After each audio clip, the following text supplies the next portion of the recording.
A retirada das pessoas de forma planejada em uma emergência ainda é um desafio nos edifícios altos. Você sabe quais são os métodos mais utilizados em edifícios altos para uma retirada rápida e eficiente? Eu me chamo Fabrício Nogueira e nesse vídeo tratarei sobre as diferentes formas de abandono de uma edificação. Se você já viu outros vídeos do canal e gostou, já se inscreva e não se esqueça de acionar o sininho. Ele vai te avisar sobre os próximos vídeos que a gente vai postar aqui.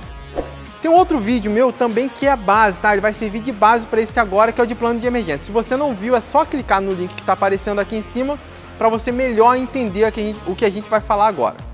Já nesse vídeo eu falarei especificamente sobre a sequência lógica de abandono das edificações e dos métodos de abandono. Inicialmente, deixa eu definir o que é edifício alto, tá? De acordo com a NFPA, edifícios altos são aqueles com mais de 23 metros e essa medida ela tem que ser da base aonde que o carro do corpo de bombeiros chega até o piso mais elevado com ocupação. Essa altura é de aproximadamente 7 pavimentos, tá? 7 andares. Durante o projeto de um edifício alto é importante, digo mais, tá? É imprescindível que o arquiteto que está projetando considere uma estratégia de abandono com maior eficiência para o prédio. Só a partir daí ele pensaria em todos os equipamentos de segurança contra incêndio, mas infelizmente a gente sabe que não é assim. Isso é parte de uma pequena exceção. Na maior parte das vezes temos edifícios que foram projetados pelos arquitetos sem uma visão adequada dos riscos de incêndio e explosão daquela própria edificação.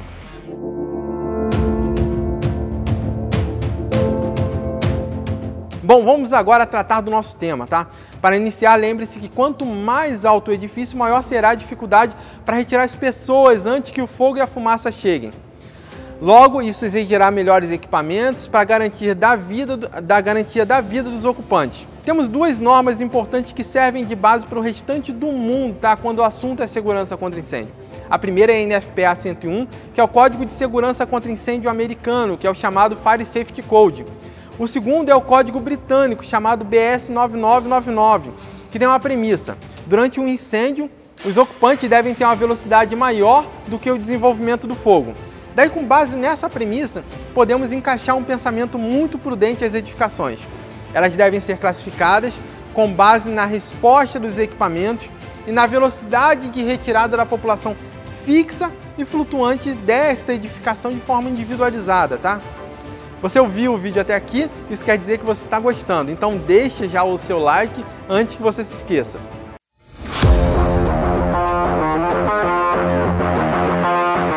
É simples a visualização da sequência de abandono, mas é necessário que você tome nota para gerar um processo adequado durante a sequência que deve ser seguida no momento do planejamento desse abandono, tá? A primeira é da retirada dos ocupantes do compartimento, onde está o princípio de incêndio. Em seguida, nós executamos a saída do compartimento. Os ocupantes eles vão se deslocar horizontalmente até uma das saídas do pavimento através de um corredor ou outro compartimento adjacente. Logo em seguida, iremos executar a saída vertical. Os ocupantes eles devem utilizar as escadas, rampas, até elevador para executar o deslocamento vertical para atingir o pavimento de descarga. Se você nunca ouviu falar, anota aí. O nível ou pavimento de descarga é a parte da saída de emergência de uma edificação que fica entre a saída e o logradouro público, ou área externa com acesso a este, tá?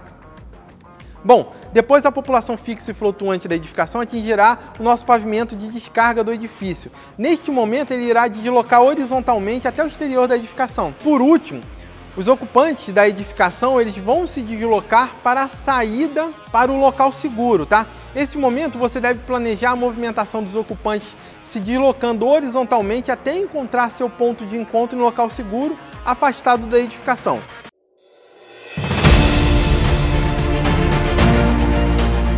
Outro ponto importantíssimo. Essa sequência que acabei de descrever deve ser garantida em qualquer tipo de edificação, sendo que em edifícios altos ela ainda deve ser provida de meios de proteção adicionais para que as pessoas não sejam expostas aos efeitos do incêndio. Agora perceba que deve haver um equilíbrio entre segurança e custo. Não há viabilidade em projetar vias de saídas extremamente largas e várias saídas verticais. Essas podem gerar um custo muito alto para o projeto de edificação. Porém, o poder público não pode abrir mão de exigir condições mínimas de segurança para todos que vão ocupar esses edifícios. Daí, para resolver esse impasse, passou-se a assumir algumas premissas para o projeto dos edifícios altos. Essas premissas estão diretamente relacionadas às estratégias de abandono desses edifícios e normalmente serão determinadas pelo Corpo de Bombeiros local, representando o poder público. E essa liberação será feita durante a liberação de todo o projeto da edificação.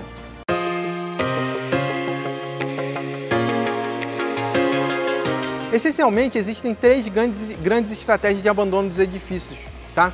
O abandono simultâneo de todos os recintos e espaços do edifício inteiro, ou totalmente simultâneo, tá? O abandono em etapas, conhecido como faseado, ou aquele de proteção no local. A norma que toma como padrão, a NFPA 101, define como evacuação total ou aquela situação onde todos ou a maioria dos ocupantes daquela edificação deixem o local. A primeira estratégia de abandono é a simultânea de todos os recintos ou espaços do edifício. Simplificadamente, você pode chamar de abandono total e simultâneo. Inicialmente, perceba que o abandono total e simultâneo muitas vezes inviabiliza economicamente o projeto dos edifícios altos, pois haveria necessidade de saídas de emergência enormes, muito largas, a fim de dar vazão no tempo adequado para a retirada das pessoas. Por outro lado, o dimensionamento economicamente viável das saídas de um edifício elevado resultará em um tempo excessivo para o abandono que poderá comprometer, tá, a segurança dos seus ocupantes.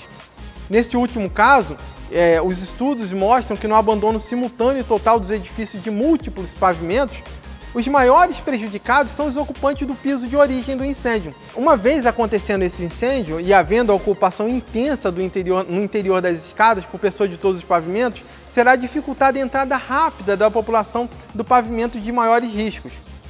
A segunda estratégia é de abandono em etapas. Perceba que o ideal seria o abandono total e simultâneo. Contudo, como falei, o custo pode inviabilizar economicamente a construção do edifício.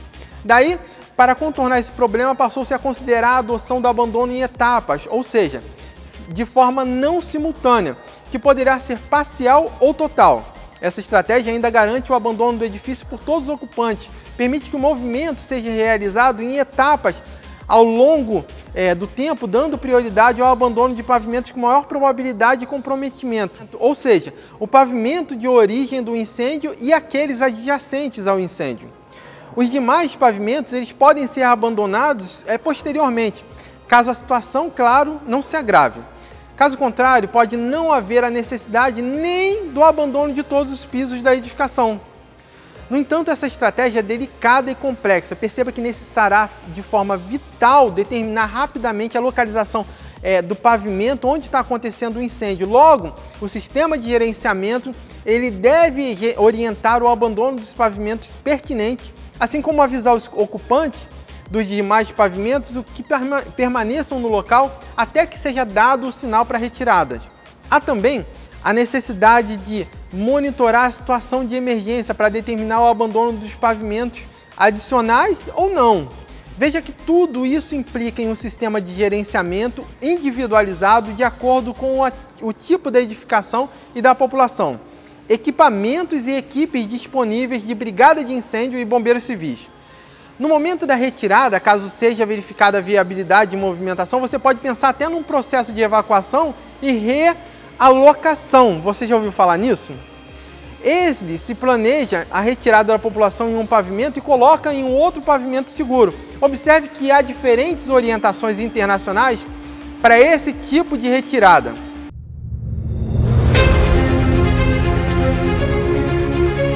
Uma terceira alternativa que também tem sido considerada como estratégia de abandono para os edifícios é que os norte-americanos denominam como proteger local, ou seja, a defesa ou proteção no próprio local, sem a necessidade de evacuação.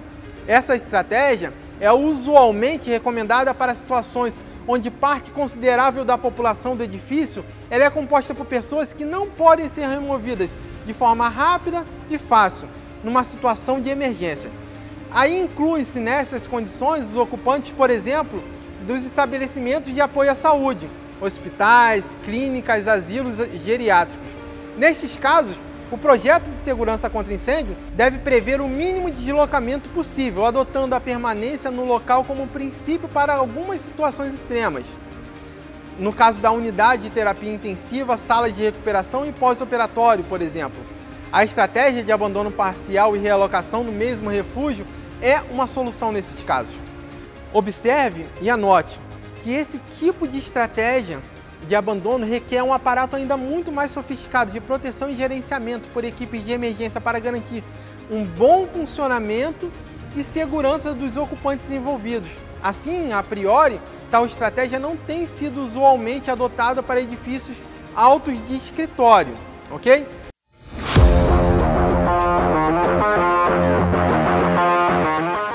Então por aqui terminamos, tá? Nesse vídeo nós vimos as normas NFPA 101, BS 9999, falamos do planejamento do abandono e eu falei também sobre a sequência lógica de um abandono. Aguarde porque no próximo vídeo eu falarei das novas formas adotadas no mundo para um abandono adequado. Por enquanto é isso.